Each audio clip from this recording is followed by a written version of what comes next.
Patrick Dumière. C'est un débat qui est passionnant parce qu'il est vraiment le même pour la bioéthique, le même pour les OGM ou autres dans ce rapport entre la science et puis ses applications. On peut le résumer de la façon suivante. C'est une technologie très sophistiquée, ce sont des technologies très sophistiquées qui nécessitent des niveaux de gouvernance très élaborés. Ça veut dire gérer l'opposition légitime d'une partie de la population qui dit « moi, cette destruction de la matière et le fait d'obérer pour les générations suivantes un stockage de déchets ne me va pas ». Donc il faut gérer ce dissensus-là, ce que disait Georges Jouzel, mais je crois qu'il faut aller beaucoup plus loin aussi. Il faut avoir une gestion du risque et de la sécurité telle que c'est probablement maîtrisable, et on le prouve, mais tel que on ne fait pas courir de risques, alors qu'on est dans des calculs de probabilité quand même là qui sont vrais. Donc il faut le faire d'une manière qui là confronte totalement le rapport science-gouvernance. Voilà. Donc est-ce qu'on est assez responsable pour le faire? C'est vraiment une question qui est posée à nous-mêmes, et ça peut pas être du passage en force. C'est clair sur ce sujet. Bernard Guerquinger.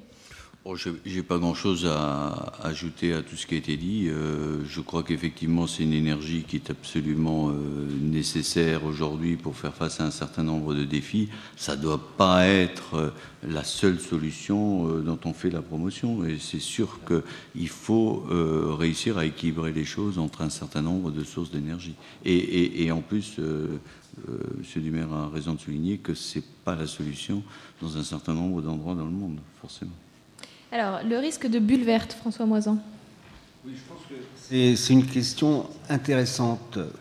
C'est vrai qu'on a vu la bulle dans les années 2000, des technologies de l'information et de la communication. On n'est pas évidemment à l'abri d'un surinvestissement des entreprises, des États sur les technologies vertes. Mais moi, je pense qu'il y a une différence fondamentale avec les TIC. C'est ce que je disais au début du débat. C'est l'enjeu climat et les enjeux environnementaux, ils sont devant nous, ils ne vont pas s'arrêter dans 5 ans. Et qu'est-ce qui guide l'innovation? Pourquoi est-ce qu'il y a de l'innovation dans les technologies vertes? C'est parce qu'il y a des politiques, des réglementations. S'il n'y avait aucune norme, aucune politique réglementaire, aucune fiscalité éventuellement, pas d'accord à Kyoto, il n'y aurait pas marché des technologies vertes. Il n'y en aurait pas, ça serait pas, alors ça se développerait peut-être un petit peu, mais il n'y aurait pas ce marché. Donc, et ces politiques, elles ne vont pas s'arrêter. Moi, ce qui m'a frappé après Copenhague, ce qu'on disait tout à l'heure, c'est que c'est quand même un demi-échec, mais je n'ai vu dans aucun pays arrêter les politiques de lutte contre le changement climatique, d'efficacité énergétique. Aux États-Unis, ça se renforce plutôt. En Chine, ça continue. Et les acteurs qui, il y a plusieurs années, en gros des industriels qui étaient très pollueurs et qui avaient milité contre des accords de Kyoto, et maintenant ils sont convaincus, et eux ce qu'ils veulent au contraire, c'est peut-être les premiers, comme ça a été dit tout à l'heure, ils ont besoin de visibilité, donc ils veulent que maintenant on leur dise oui, ça ne va pas s'arrêter. Et malgré cet échec de Copenhague, ce demi-échec, pardon, je crois que tout le monde est convaincu. Tous les acteurs économiques sont convaincus. Alors, on n'a pas d'accord international au niveau des gouvernements, mais pour moi, ça conforte l'idée que ça ne sera pas une bulle. Alors, je ne dis pas qu'il ne peut pas y avoir des dérives. On a par exemple, effectivement, les marchés du photovoltaïque, parce qu'il y a des incitations très fortes. Pour moi, un des problèmes, c'est aussi que ça conduit à importer beaucoup de photovoltaïque de Chine actuellement. Donc, plutôt que d'avoir une production nationale. D'où il faut avoir des industriels français qui produisent ces matériels. Mais une bulle comme celle des TIC, moi, je ne crois pas vraiment. Alors, très rapidement sur le rôle de l'État, le risque d'instrumentalisation, parce qu'on a déjà un peu répondu à cette question. En un mot, mais c'est plutôt à M. Guerquinger de répondre. Le contrat, la solution c'est le contrat. C'est vous donnez ceci, c'est du donnant-donnant. Je crois que c'est une formule qui fonctionne et les programmes de l'ANR sont de ce style et tous les autres organismes de recherche. Je ne crois pas qu'il y ait de problématique aujourd'hui dans la relation État-entreprise en matière de financement de recherche. Je pense que là-dessus c'est un dialogue qui est assez qui fonctionne. Vous voulez ajouter un mot? Non, pas du tout là-dessus, parce que je crois qu'on a déjà dit beaucoup de choses. Sur la bulle, moi, je ne crois pas qu'il y ait une bulle aujourd'hui. Effectivement, il peut y avoir des sous-ensembles. Par contre, je crois qu'il faut se garder de s'enthousiasmer trop vite sur un certain nombre de choses. Et moi, je pense qu'il faut continuer à prendre des décisions sur des bases un peu plus rationnelles. Et je crois beaucoup à la nécessité de faire plus de bilan carbone et d'analyse de cycle de vie parce que sinon on risque de faire des erreurs. Concernant la bulle, malgré tout ce qu'on dit en France sur les technologies, je peux vous dire que la France, il y a des pays qui vont beaucoup plus vite que nous aujourd'hui. L'Allemagne a une avance considérable sur nous en matière de technologie et d'énergie renouvelable. Donc je pense qu'il faut poursuivre l'effort dans ce domaine. Alors on va prendre une série de questions. Alors il y en a une ici, une derrière, il y en a une au fond également.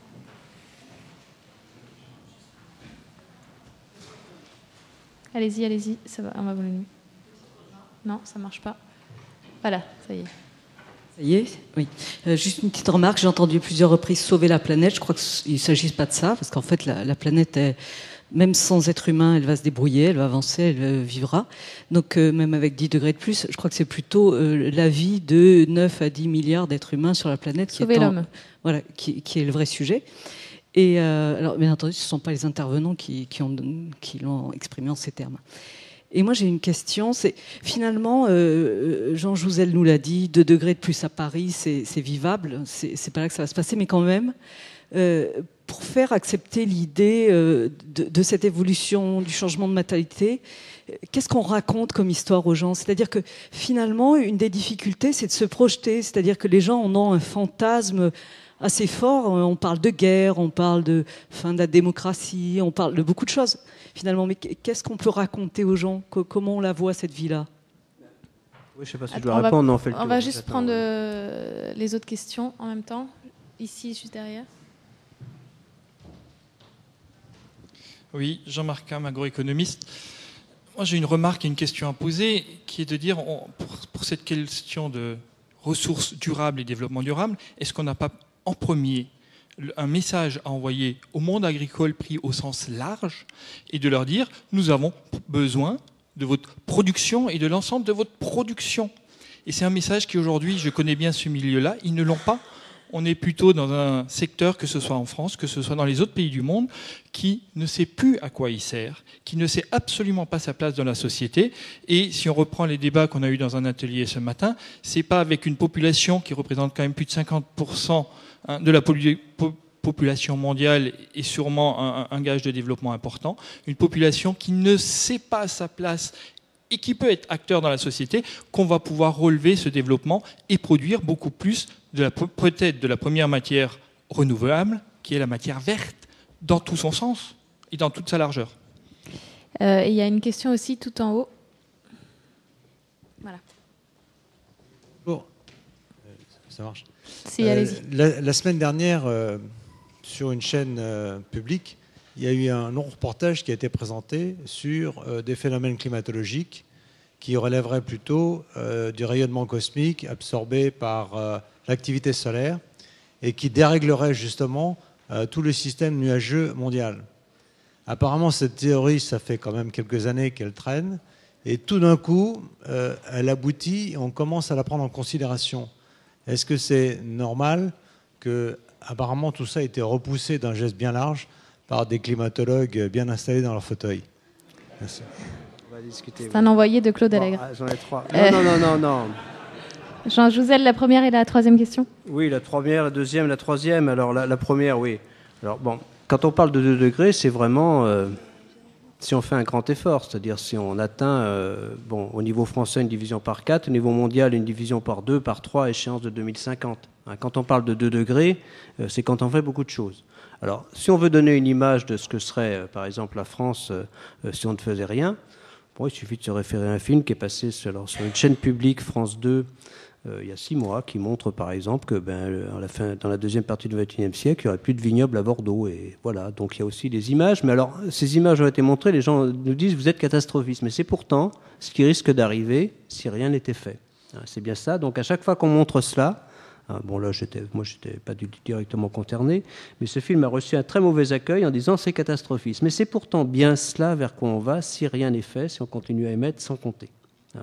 Donc ça, ce type d'image. Bon, moi, je préfère penser à un monde à 2 degrés, c'est-à-dire qu'on va faire quelque chose. Il y a beaucoup de raisons pour qu'on le fasse, mais voilà. Moi, je souhaite pas être trop catastrophiste. Je souhaite dire il y a des solutions. Je veux bien commenter sur le monde agricole. Oui, bien sûr que c'est important. Mais on a du mal à entraîner le monde agricole. Je l'ai vu dans le Grenelle de l'environnement et ici dans l'adaptation, mais ça commence à bien faire, parce que dans ce problème du réchauffement climatique, le monde agricole peut être... il émet, mais il peut être aussi un acteur dans le bon sens de la lutte contre le réchauffement climatique. Il y a beaucoup à faire dans le monde agricole pour lutter contre le réchauffement climatique, ne serait-ce que disons faire des exploitations à zéro énergie, tout ça c'est très possible. Donc il ne faut pas voir on peut à la fois... je pense simplement que le développement agricole doit s'accompagner d'une vraie réflexion vis-à-vis de ce problème de l'effet de serre. Alors, on peut parler d'agrocarburants s'il y en a de deuxième génération, tout ça. Donc c'est ça qu'il faut intégrer. C'est que c'est pas du tout, bien sûr, disons... La faim dans le monde est un problème prioritaire, mais on peut traiter le problème de la faim dans le monde en regardant aussi ceux liés à l'environnement et en particulier à la lutte contre le réchauffement climatique. C'est ça qu'il faut mener de front ensemble. C'est ça. Alors, le troisième point, oui. Alors ce film, donc il est passé sur Arte. Il ne parle pas de Claude Allègre, mais il parle de Sven Mark, de Chaville.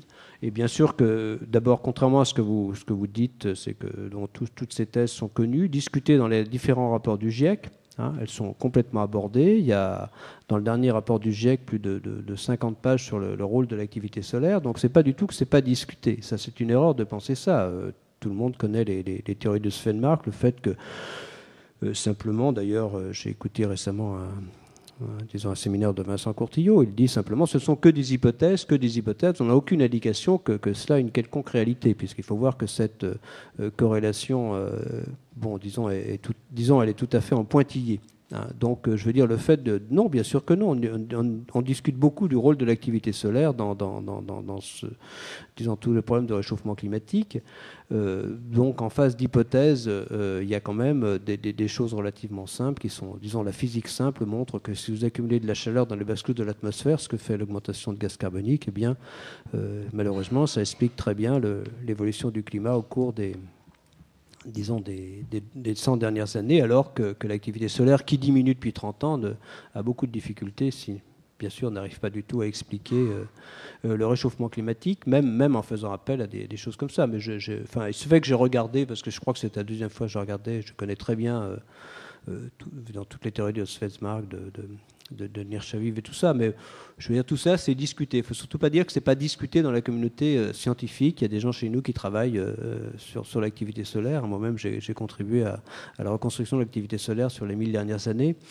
Donc voilà, donc il ne faut pas penser, c'est cette idée fausse que l'activité solaire, on n'en parle pas quand on est climatologue. Bien sûr que ce n'est pas du tout vrai. On en discute, y compris des papiers qui sont cités dans... qui sont à la base de ce film sur Arte. Je crois que c'était vendredi de la semaine dernière. Quelqu'un d'autre veut réagir ? Oui, François Moisan. Oui, alors sur les images, comment faire changer les mentalités, comment donner une image. Alors effectivement, Jean Jouzel disait, on peut donner des images on peut essayer de trouver des images de ce que serait ce réchauffement, mais moi je pense et nous ce qu'on voudrait essayer de faire, c'est aussi donner des images de cette division par 4, que ça serait pas ni le goulag, ni la catastrophe, ni un recul en arrière, un recul à la bougie. Ce qu'on voudrait montrer, c'est que justement, avec des changements de mode de vie, avec des nouvelles technologies, on ne serait pas plus mal que maintenant, et peut-être sans doute beaucoup mieux que, effectivement, changer par exemple la mobilité dans la ville, qu'on a des tas d'options, et donner ces images-là. Alors pour l'instant, le travail, c'est plutôt des textes écrits. Peut-être qu'un jour, on pourra en faire un film, mais moi je pense que ça, c'est important. Un autre point rapide sur l'agriculture. Évidemment, on a besoin, et je crois qu'en fait, on est à la veille d'une révolution où l'agriculture va reprendre une place énorme, y compris dans les économies, alors qu'elle a plutôt réduit sa part dans notre PIB.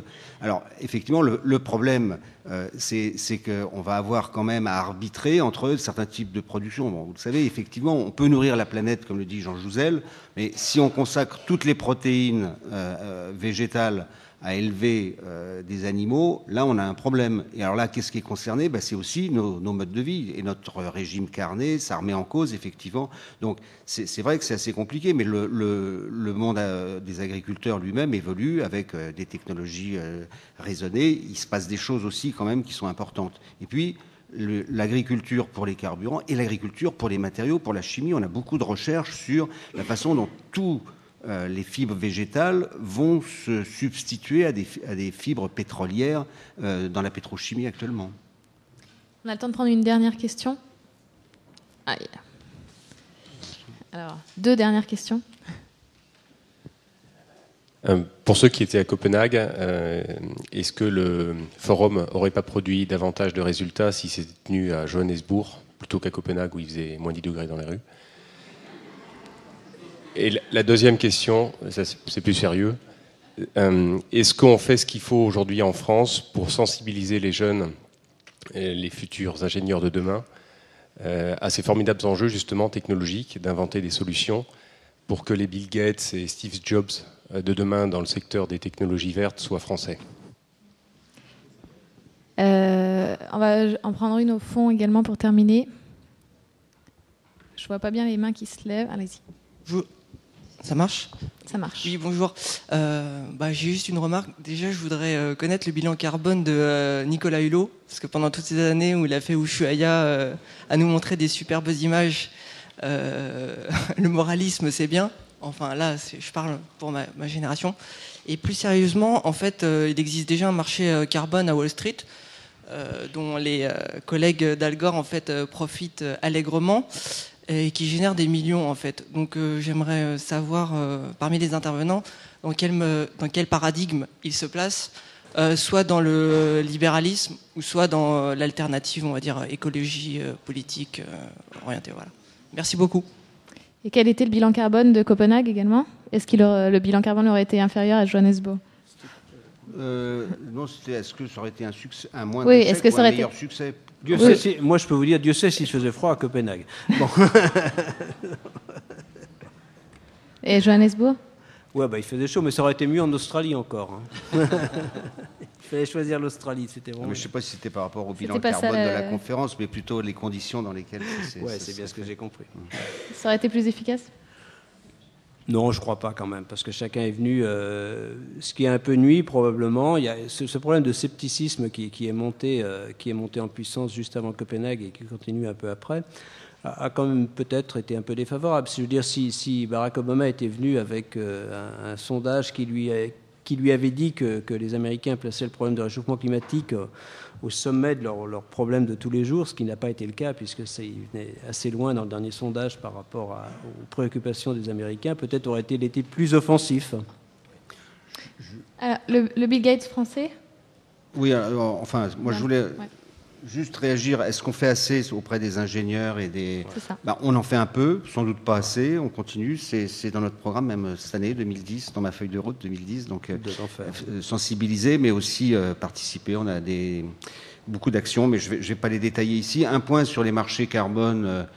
Ces marchés carbone, c'est les premières expérimentations. Ça pas trop mal marché, il y a eu des dérives, il y a même eu des escroqueries, donc ça montre que c'est quand même compliqué, que ça ne marche pas forcément facilement. Cela dit, l'alternative qu'il y avait au marché carbone, c'était la fiscalité, c'était donc d'avoir une approche homogène au niveau international. Ce qui a été privilégié, c'est peut-être une approche peut-être un petit peu plus libérale, disons, mais je crois qu'on en fait le bilan actuellement. Le problème, c'est que c'est quand même ce qui marche quand même actuellement au niveau européen. Alors, est-ce qu'il faut faire table rase de tout ça, repartir complètement? Moi, je crois que les entreprises ont aussi besoin de lisibilité, comme ça a été dit. Là, il y en a une qui a été donc décidée récemment dans le paquet climat et énergie européen jusqu'en 2020. C'est déjà ça. Bernard Guirquinger. S'il y a un effort à faire dans le domaine de l'information, c'est pas sur la technologie, ça fait partie du travail de base de l'ingénieur. Je pense que je suis convaincu qu'il y a encore des efforts à faire dans la formation des grandes écoles, en particulier, l'université aussi certainement, dans le domaine de la sensibilisation à l'environnement, et retrouver une proximité avec la nature qu'on a perdue.